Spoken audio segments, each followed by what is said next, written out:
Beberapa hari ini ada surat edaran terkait mengisi tempat di pasar ya. Ya, terkait dengan surat edaran ini memang kita sudah keluarkan sejak tanggal berapa ya? Hari Kamis, berarti 28 kemarin. ya, tanggal 28 ya, tanggal 28 kemarin. Nah, ini tujuan kita supaya para pedagang yang sudah mendapatkan tempat itu menempati tempat yang sudah ada. Sehingga aktivitas di pasar yang megah ini bisa berjalan dengan baik. Nah, itu tujuan pemerintah. Artinya bahwa selama ini kan masyarakat beranggapan bahwa mereka tidak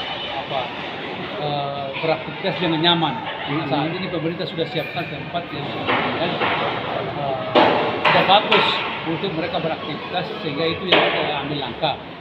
Nah, besok limit waktu terakhir itu kami harus melakukan tindakan yang kemudian, artinya tindakan bukan dalam artian bahwa kita kekerasan tidak, tetapi bagaimana caranya pendekatan dengan para pedagang supaya bisa secepat mungkin itu masuk beraktivitas. Ya. Begitu.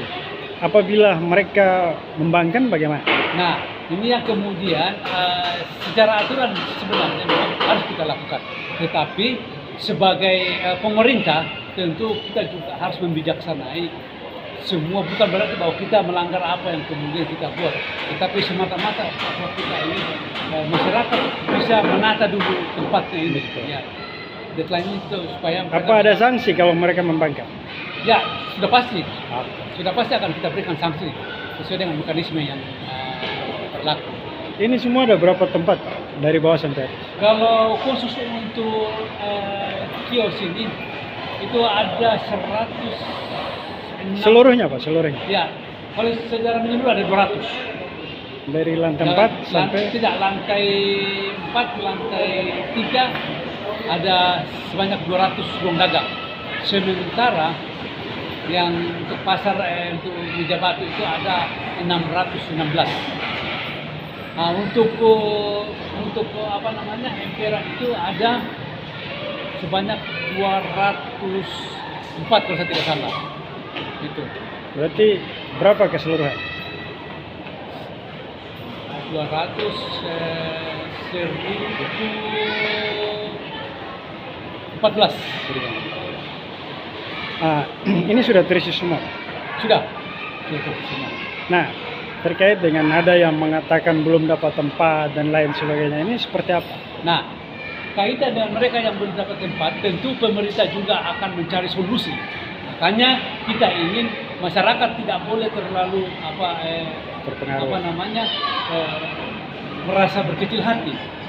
Kita percayakan bahwa Bapak Bupati dan Wakil Bupati itu sudah berpikir ke sana, bagaimana caranya supaya masyarakat ini bisa beraktivitas dengan baik. Tidak mungkin biarkan masyarakatnya begitu. Jadi tidak ada kemudian bahwa pemerintah dalam hal ini, kami dari Dinas Perdagangan secara khusus Bapak Bupati dan Wakil Bupati akan membiarkan masyarakat untuk tidak beraktivitas nyaman. Kemudian terkait dengan ada yang menyampaikan bahwa ada yang sudah dapat tidak masuk, mereka mau jual dan lain sebagainya, ini bagaimana? Nah, kaitan dengan itu akan kita cari tahu kebenaran yang memang kita sudah dengar informasi bahwa ada transaksi yang beli itu. Tetapi kan kita tidak bisa kemudian dengar secara sepihak. Kita harus mencari data atau turun untuk mengetahui kebenaran ini untuk bisa kita ambil tindakan kaitan dengan hal seperti itu. Karena memang tidak boleh ada kaitan dengan jual-menjual, ya, apalagi menjual aset pemerintah ini. Ingat bahwa ini adalah asetnya pemerintah. Yang Bapak Ibu gunakan selaku pedagang atau penjual itu adalah hak pakai, diberikan hak pakai, ya. Jadi kalau itu kemudian ada transaksi jual beli, berarti dia menjual aset negara atau aset pemerintah. Sanksinya pasti akan dicari. Ini kan aset negara dijual, berarti ada hubungannya dengan unsur korupsi.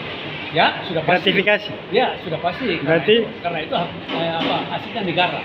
Jadi tidak boleh ada transaksi, apalagi menjual asetnya pemerintah. Nah, kemudian Pak, saya kira begitu loh. Para pedagang yang bukan menempati bangunan milik pemerintah mereka juga memberi retribusi Ya. langkah-langkahnya untuk mereka juga diberikan peluang bagaimana? Ya, itu yang tadi saya bilang bahwa pemerintah tidak akan membiarkan mereka yang beraktivitas di sana, mau swadaya maupun bangunan pemerintah. Nah, artinya bahwa swadaya itu dibenarkan oleh aturan karena keterbatasan dan kesiapan daripada pemerintah dalam penganggaran itu, kemudian diberikan kesempatan untuk bisa memanfaatkan aset pemerintah dalam hal ini tanah lokasi. Betul. Itu bisa dibangun sendiri. Betul. Itu nah, oleh sebab itu setiap pedagang atau penjual yang kemudian menempati tanah atau lokasi pemerintah itu memang hukumnya wajib untuk membayar retribusi, begitu. Ya. Itu kan diberlaku adil ya. Ya, Nah, tapi kalau mereka yang itu belum seperti tadi, belum ada tempat di sini, langkah-langkahnya. nah itu tadi saya sudah sampaikan bahwa kita berharap masyarakat untuk tetap tenang. Ya. Pemerintah saat ini dalam hal ini Bapak Bupati dan Wakil Bupati itu sudah memikirkan itu. Tetapi sekali lagi kami berharap bahwa kita masyarakat tentu harus punya kesabaran. Ya, kesabaran itu kemudian membuat kita juga pemerintah untuk mengambil langkah-langkah yang terbaik untuk masyarakat. Tidak ada kemudian kita pemerintah untuk tidak memfasilitasi masyarakat kita untuk Oke. beraktivitas. Baik, dengan deadline waktu yang tadi Pak Kabid katakan bahwa deadline besok. Oke, sekarang mereka yang belum dikasih tempat atau belum memiliki tempat di sini, terus mereka seandainya besok harus dibersihkan atau ditertibkan. Nah, ini bagaimana dengan mereka? Saya pikir itu saya harapkan setelah kita lakukan itu mereka yang belum masuk di lokasi pasar ini tidak usah gusar, tidak usah khawatir, beraktivitas saja sebagaimana mestinya. Seperti biasa, Ya, di tempat yang ada. Ya, Oke. sebentar waktu. Gitu. Ya, gitu. Itu